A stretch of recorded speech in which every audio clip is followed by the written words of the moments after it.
south of the border, down Mexico way. That's where I fell in love when the stars above came out to play. And now as I wander... Hello there, all you expat wannabes. I'm Johnny Mueller, and you're listening to the Expat Files, Living in Latin America, the show that tells you just what it's like to live, work, play, and or retire down here in Latin America. It's a mix of the good, the bad, the ugly, and the great, and it's all right here, so let's get started. All right, so I'm driving along looking for an address with one of the only apps I have on my somewhat smartphone, Waze. It's something you absolutely have to have here in Latin America if you're going to find anything, because you've heard me say in past shows, Latin American cities and counties are not laid out on a logical Cartesian map like in the States. They're laid out more or less like European or Spanish cities, which means practically anything goes. And there are infinitely more streets, boulevards, and avenues named after people, places, and things than they are given a logical number. So you're really screwed and confused if, one, you don't know much Spanish, and two, if you haven't got some kind of location app like Waze. And you know they're free, which means they're really not free. They're collecting your data. That's the big downside. But there's an easy way to stick it to them. Throw a wrench in the works. So yes, I do use it once in a while myself, but I always turn off the GPS on my somewhat smartphone once I get to that destination. Oh, and I've noticed, and this is really sad, that about once every month or two, I'll get a message from Google because, you know, I have a Gmail account. Everyone does. And I guess when you use location apps like Google Maps or Waze, they keep a permanent record of where you've been by your GPS coordinates. And they're not shy about telling you about it because every month or so, you'll get a message saying, "Hey, friend, like to look at your Google map or travel history?" To which I'd like to reply to someone, a real human being. But, of course, you never can. Everything's automated these days. Boy, I wish I could say, off. None of your business. Oh, and just one day I'd like to meet the lady whose voice they use on Google Maps or Waze and just slap the shit out of her. I'm sure in her real life people recognize her when she speaks. They probably do double takes all the time. Same thing with that guy who posed for 200 million Jesus pictures, you know, the brown sepia ones that every Christian, especially good Catholic families, have hanging in the house somewhere. I bet that guy in his day had more trouble dodging the public than the Beatles. I mean, really. Picture that guy at the airport. "Hey, Harry, have a look over there. Check that guy out. Jesus, is that who I think it is? Yeah, Artie. Jesus." I'll bet you that guy could make some real dough on the talk show circuit. But that picture's been around, 50, 60 years now. I bet he's dead. And then there's that ubiquitous voice of the Waze and Google Maps lady. I know, it's not really her fault. It's just a job, right? At least I assume it's a real human being fronting that voice. "En 2 kilómetros, toma una izquierda." In 2 kilometers, take a left. I know, up by you, she's speaking English, but down here, she speaks Spanish. Hey, so maybe they have an app where you can get rid of her voice and substitute another, maybe your own, or your ex's or your mother-in-law's. I don't know, but I really do want to punch that annoying puta in the kisser. By the way, why is it mother-in-laws who have over the years taken so much heat, never the father-in-law? You know what that means, don't you, and what the future holds? That means mother-in-laws will be looking for reparations. Mother-in-laws, where's your support group? I'm sure you'll have one soon. Mother-in-laws matter, MILM. So why do they get all the media and the press and father-in-laws get nothing? They're off the radar completely. Where's the equality police when you need them? But I digress. Where were we? Oh, yeah, talking about driving through Latin America and finding places. Well, I had an address the other day. I'm driving around using Waze because I can't figure out where the hell I am or where my destination is. Besides that, you know, if you come to Latin America, you'll find out they've got more one-way streets than bi-directional streets. It's just nuts. There's one area town in Guatemala City, in Zone 9, I think it is, a pretty decent zone, where they've got 5, count them 5, one-way streets in a row, all going the same direction. It absolutely blows your mind how stupid and brain-dead the so-called, and I mean so-called, civil engineers are in Latin America. It's like they took the bottom 10% of a mediocre civil engineering class, separated out the drunks and retards, gave them all a calculator, a ruler, a map of the city, a bottle of tequila, and a hit of acid, and said, "Go ahead, lay down some roads, have at it."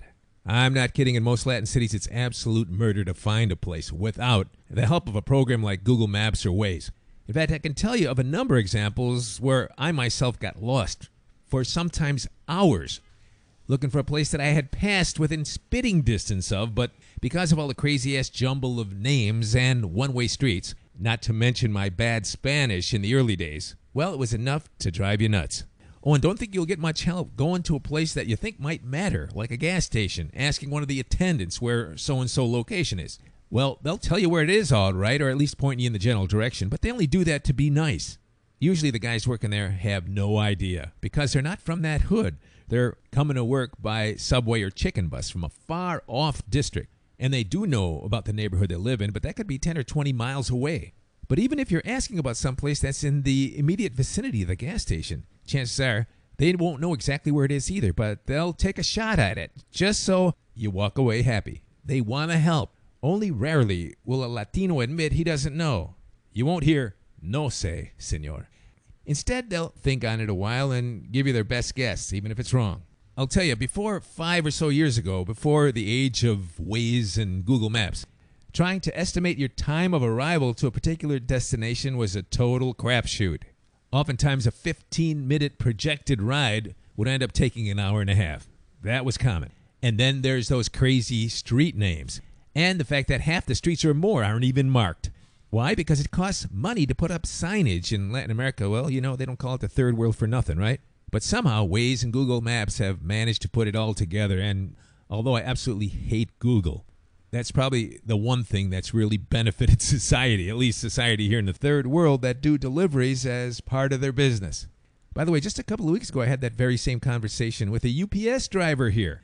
Imagine what it was like to find places and deliver a package for them before the age of Waze, GPS, and Google Maps. So anyway, just the other day, I was looking for a place on Calle Felicidad. Translation in English, Happiness Street. You gotta love it, huh? Imagine if you lived on Happiness Street in Cleveland, or Detroit, or the south side of Chicago. Talk about oxymorons, huh?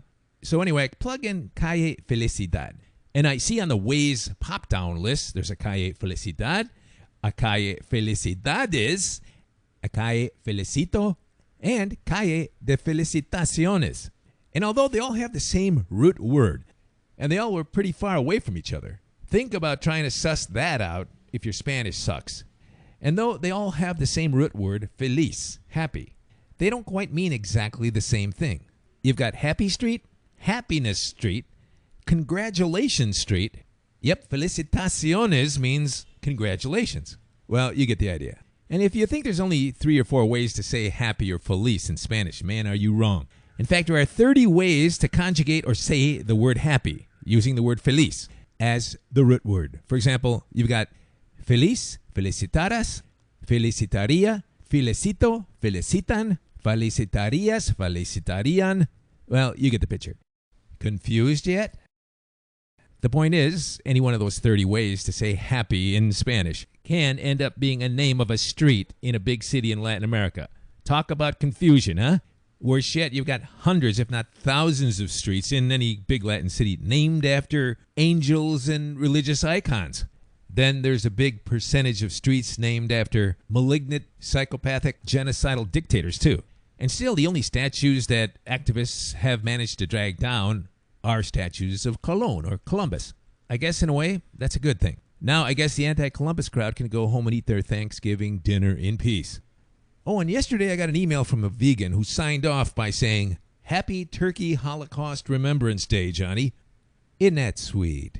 By the way, you know, Latinos don't celebrate Thanksgiving, though they've got about 10 other holidays they celebrate that you don't have up in the States. Toiki Day's not one of them, although there are tons of wild turkeys here in Latin America. But I digress. Where were you? Oh, yeah, on Happiness Street. So I did end up at the correct destination.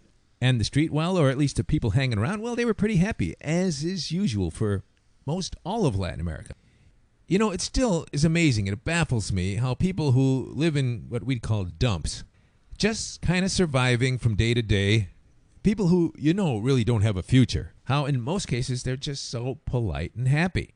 How about you? Are you polite and happy? Well, maybe you are, but you can't be happy all the time. The trick is not to be unhappy, right? You know, to wake up in the morning, have that little discussion in your head, say to yourself, Hey, Johnny, let's get up now. It's going to be a good day today. How often does that happen to you? Instead of thinking, man, I think I'll go back to sleep for another couple hours because getting up just ain't worth it. And you know, I've been hearing that's the attitude of a lot of people living up in the States, especially when they wake up and tune in to the lame street media. Get hooked on all that fake science and fake news claptrap. It's enough to make anyone want to stay in bed. And now it seems, even after the big reset button's been pushed and the bubble has been popped, there's another thing to worry about. People are awful concerned about whether or not we're going to have a second wave of this Cov-Idiot crap. Already we're seeing all kinds of stories in the lamestream media building up to it. So then what can you believe? Well, you can't believe the damn lame street media. Not the stuff coming out of the first world. Now, as for me, I tune into the lame street media once in a while because you have to know what the enemy's thinking. Meanwhile, I'm always tuned in to the media here in Latin America, which is completely different from the first world lame street media. You might not realize this, but they still have an army of straight-ahead, uncorruptible journalists here in Latin America that tell it like it is. They take risks and sometimes get disappeared for it and don't kiss up to governments, big business, or even media. It's that lag time thing as it relates to journalism. Journalism like it was in the 70s, 80s, and 90s back in the States. That is, when there were hundreds of little media establishments and 7 big companies didn't own everything. Now, as for investigative journalists here in Latin America, even in Cuba and Venezuela, most of them tell it like it is because they've got integrity, something that's kind of disappeared from journalism in the States, at least in the mainstream, but you knew that already. For example, I'm looking at an article right now that just came out today in one of South America's biggest Spanish-speaking newspapers. All right, so what do you make of this? It says, an official Ministry of Health report coming out of Ecuador said Wednesday, the 25th of November, that the mortality rate for COVID-19 in Ecuador has returned to normal. The impact of the COVID-19 pandemic has subsided. The ministry also reports that hospital occupancy, including that of all intensive care units in Ecuador, is back to pre-pandemic levels. You got that? Contrary to what you've been hearing up in the first world, they're saying little Ecuador, which was a real hotspot for COVID at least a couple of months ago, has reverted back health-wise to pre-COVID days. Well, I kind of doubt you're hearing that up in the first world. You're hearing just the opposite, right? So anyway, just 2 days ago, with Ecuador's Minister of Health being quoted as saying, quote, from March to October, we recorded 5,829 more deaths than for the same period of 2019, with the assumption that these additional deaths are due to the Corona-19 virus. However, our new numbers for November have returned to 2019 levels, pre-COVID-19 pandemic levels. And then, get this, he also added, quote, recent information suggests that most of our March to October excess deaths were not the result of the coronavirus at all, but from other causes, including delayed medical care, suicide, and accidents. With the trend in reported COVID infections, hospitalizations, and deaths continuing downward. I mean, really, what a sad admission coming this late from Ecuador's highest government healthcare official, who now admit they caved in to the fever pitch of worldwide COVID-19 mass hysteria. So the takeaway from this is the Cov-Idiot stuff has been blown way out of proportion, with wishy-washy, lard-ass government authority figures now slowly waking up to the fact that they themselves contributed more to the actual problem than the virus itself. And how about the fact that no one's reporting any deaths due to the regular flu that comes around each year and kills something like 50,000 people a year in the States? And according to the WHO's own figures, around 650,000 worldwide deaths attributed to the seasonal flu each year. Oh, yeah, I forgot. Those are all COVID deaths now, right? Something doesn't smell right, and it hasn't for quite a few months. So about this second wave and all those proposed new lockdown measures, that doesn't smell right either. Meanwhile, speaking of the Cov-Idiot stuff and the vaccinations that will be coming worldwide and here in Latin America, we've got Dr. Sandra Freihofer from the AMA noting that both Pfizer and Moderna's Cov-Idiot vaccines require 2 doses at varying intervals. Turns out this AMA official, American Medical Association, which to me is just an arm of Big Pharma, because when you go to those meetings, they're always sponsored by Big Pharma. They sponsor much of the research, too. That's not much of a conflict of interest. Not much, right? Big Pharma at those AMA meetings also gives away tons of free stuff. They've got the AMA in their pocket, but you knew that already, right? Anyway, the cracks in the ceiling are evident. Listen to this. She says, as an AMA executive and practicing physician, she says she worries whether her patients will even come back for a second dose, because there will be unpleasant side effects that many people may experience. We must make our patients aware that this is not going to be a walk in the park. She says, quote, once the patients get that vaccine, they're going to know they had one. They're probably not going to feel wonderful, but we have to somehow get them back a couple of weeks later for that second dose. She says that on the heels of Moderna and Pfizer's comments after the coronavirus vaccine trials. They reported to CNBC patients were experiencing high fever, body aches, bad headaches, day-long exhaustion, and other symptoms. They report that the symptoms were uncomfortable and at times intense, with participants saying the symptoms often went away after a day, and though uncomfortable and sometimes intense, it was, many said subjectively, better than getting Cov-Idiot 19. Amazing what scare hype will do to you, huh? So both companies acknowledged to CNBC that there could be many side effects, similar to a mild case of Cov-Idiot 19, such as muscle pains, chills, and headache. Then it says one North Carolina woman who was in the Moderna COVID vaccine study, who was in her 50s, said she experienced a fever, was unable to focus because she had a very bad migraine for a day. She said if this vaccine really does work, people are going to have to toughen up. The first dose is probably no big deal, but then the second dose will definitely put you down for the day for sure. Then get this, she says, some people in my trial were disappointed that they didn't have any of my symptoms. They were sure they must have gotten the placebo, she said. All right, so that's what you're up against if you get that damn vaccine. The question is whether you get symptoms or not in the first 24 hours. What about a year, 2 years, or 5 years down the line? The whole thing just stinks. Oh, and don't forget, as mentioned in the last show, every hospital, clinic, and government health organization that receives that vaccine has to store it at 70 below zero. 70 below zero. No standard, even laboratory refrigerator goes that low. You need some special approved and certified hardware to consistently achieve that low temperature. And the cost of just one of those small freezers at least $10,000. Now, just imagine if you happen to be in the very niche market of low-temperature medical-grade freezers. You probably do all right selling a few hundred a year. Now, according to the American Hospital Association, the AHA, there are a total of 7,300 active hospitals in the U.S. and over 100,000 neighborhood medical clinics. And, of course, every city and town in the U.S. has a health department in charge of local immunizations for kids. And we have, by 2020 stats, over 500,000 practicing medical doctors.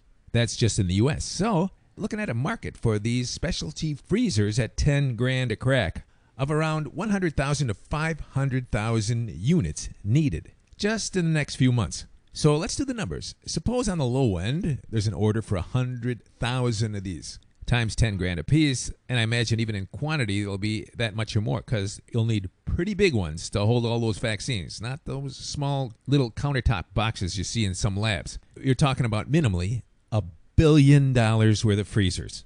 And you know, there's only 3 or 4 such specialty companies that make those devices. Man, I wonder what the stock ticker symbol for those companies might be. See where I'm going with this? We really are living in some kind of fantasy land, huh? Meanwhile, back on tierra firma, more solid ground. Here's an email from Frankie, who's been living the life of an expat in Antigua, Guatemala for 5 or so years now. He says, Johnny, in the studio apartment complex I live in, the dryer has started having problems getting the clothes dry. They called the repairman, who said the solution was that the dryer was too close to the wall. He moved the dryer out about a foot, put some wood blocks down to lift it up, and that worked last week. But the problem came back. I noticed the exhaust vent at the back of the machine is blocked by a metal cap. I wonder if they just screwed up and didn't take the cap off or something. And in doing so, might solve everything. Wasn't a problem before, but now it is. What do you think, Johnny? Signed, Frankie. All right, thanks for that, Frankie. But, you know, I would usually never read such a mundane email on this show. I mean, not that it's mundane to Frankie because he's having a problem, right? But it's kind of specific to him. You'd think, anyway. The only reason why I am reading it is because he sent another email which outlines a much greater problem almost all of us gringos and expats run into at some time or another. All right, here's the follow-up email. He says, Johnny, actually, the exhaust port isn't blocked at all. It's just that there's no hose to vent the dryer to the outside. This being the case, I wonder if it would be best just to leave the laundry room door open at the time so that the hot air has some place to exhaust to. After all, it's that hot, humid air that's got to get out of that room somehow or else the clothes will never get dry. All right, Frank and everybody else out there, there's a real clothes drying problem in Latin America that starts with the fact that probably only one Latino in 50 or even 100 has a real bona fide clothes dryer. And when us gringos and expats who've gotten out of Dodge land in Latin America, we expect certain appliances. We've got our standards, so we opt to get a dryer, almost all of us. Of course, most appliance stores carry them, but you almost never see them in middle class or even upper middle class households, only it seems in the houses of the upper classes and the idle rich. And of course, where you do see them, the owners never touch the buttons. They wouldn't know how to use them. It's always the cleaning lady who does that chore. And often the dryer doesn't even get used because the cleaning lady is afraid to use it or just doesn't trust it and prefers her method of hanging clothes outside. So then why wouldn't a cleaning lady trust a dryer? It's an easy mechanism. It's got 1 or 2 buttons you got to set and that's it, right?